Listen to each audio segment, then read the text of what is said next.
It's another week, and it's another edition of your favorite show, Chair Shot Reality on WrestleZone.com. Josh Eisenberg, please follow me at Josh Eisenberg4 on Twitter.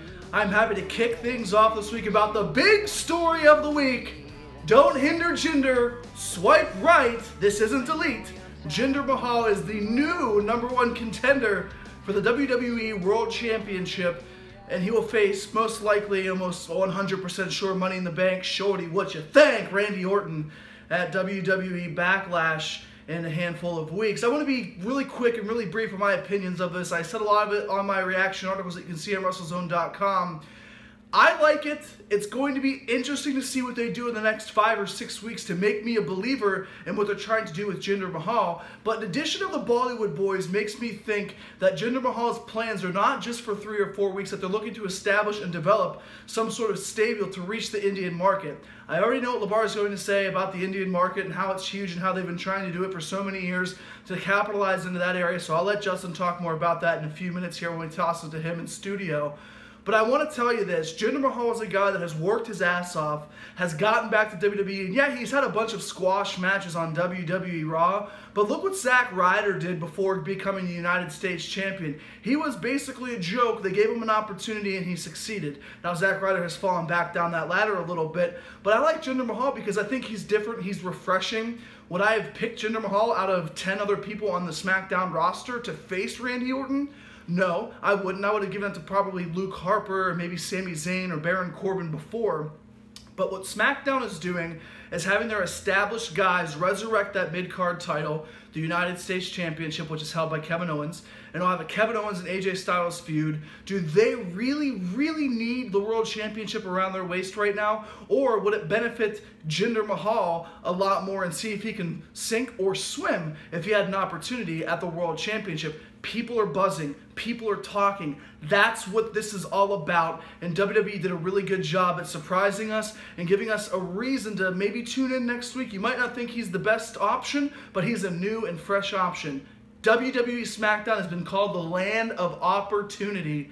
And what an opportunity for Jinder Mahal. I'm excited to see what happens. Skeptical that they might fall off in a month or two, but I'm going to give them an opportunity to persuade me. But I want to know from you guys in studio as I send it over to Justin in studio. Justin, what does WWE need to do to change the perception about Jinder Mahal?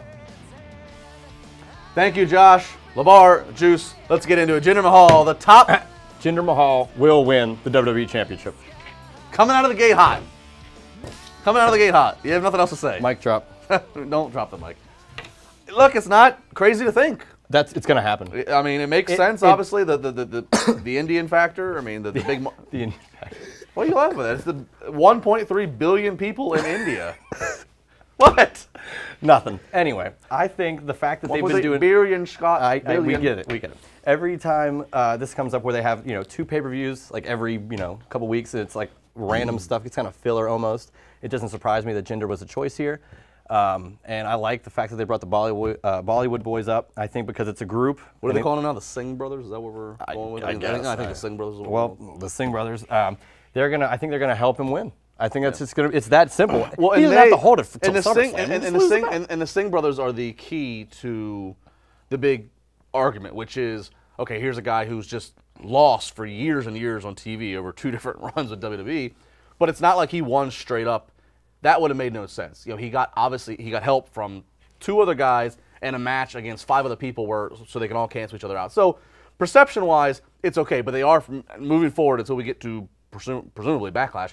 They are going to have to do some hot and heavy, dare I say, even squash booking with Jinder. It's like C-level authority. It's his Mercury. Hey, SmackDown has a history of having these kind of factions. Edge and the Edgeheads. JBL in the cabinet. You know what I mean? This is exactly why Jinder Mahal is going to win the WWE title. It's not too far-fetched, and the fact that they could label if he wins it just once for one day, it's like, oh well, an Indian boy guy was a WWE champion. He does, he does. And I alluded to this a little bit on my audio podcast. I mean, he obviously looks shredded.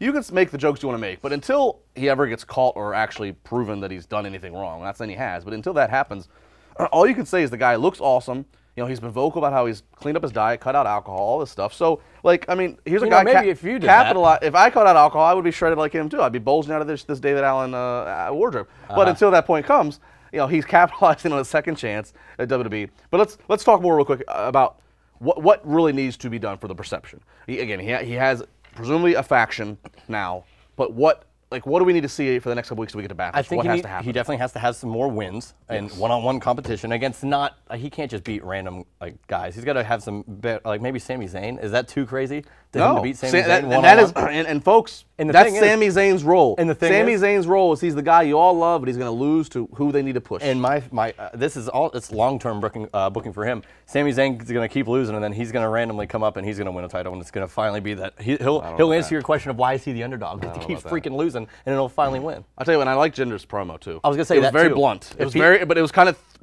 If he keeps that going, where he goes, well, you don't like that I look this way, and I'm doing this, and I can talk like this. It's the closest thing we'll ever get to Muhammad Hassan, and I hope Jinder Mahal wins the WWE title like I think it's going to happen. I want to give a shout out for a call that I think is very smart.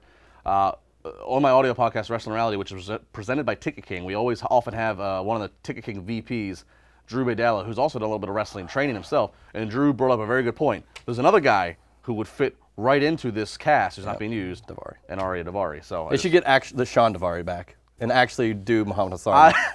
I don't know if you're going to get Sean Daivari back on WWE TV. I don't Sean know. Daivari would say yes, but I don't know if you're going to get that just based upon a lot of other factors. What factors? I just don't think WWE has any interest in having Sean Daivari right now. I have no problem with Sean Daivari. I'm just saying I don't think he is. I think Arya Daivari is the current talent that they have some investment in, hence, i.e. he's on the roster, but I don't think. All right, well then I say do you think Jinder Mahal wins, yes or no? Even no matter who is against, Orton, if it's at Backlash, is he going to win the title? I think this year, yes, he does win the WWE title. The WWE Championship. But I don't necessarily know if it'll be the first time against Orton. That's what I'm saying. I think they might string this out a little bit. They're going to string out Jinder Mahal. Potentially. Like Great Khali, Great Khali was champion. I know, but it's more of a he's a giant. No one can topple that. It was a circus Jinder Mahal's just a big, he's a solid generic dude. top level guy now. No, not generic. I mean, he was generic. He just looks top. He went from generic to he's the lead story on CSR. 3MB. What else do you need to know? 3MB went from everybody now to random places. Now Drew's back in NXT. Heath is running away from Braun, and we've got the top guy on SmackDown. Say it right. Braun. Thank you. Jinder Mahal. Maybe you're the Jinder Mahal of CSR. You're just going to pop up one day and you're going to have henchmen that are going to help take over the whole show. It could happen. We got plenty more chair shot reality this weekend. We got Josh Eisenberg to NXT in 90. We'll talk about Braun. We'll also talk about Finn Balor. That was so lame. The pollen has affected my voice this week. It's the makeup. No, it's the pollen. You're allergic to I'm makeup. having a House of Horrors match against pollen. Oh the pollen God, count is ridiculous. Match, yeah. It's unbelievable here in Pittsburgh. We'll talk about Braun. We'll talk about Finn Balor. We'll talk about House of Horrors match, Juice and Renell, all their wisdom in one segment. Don't go anywhere.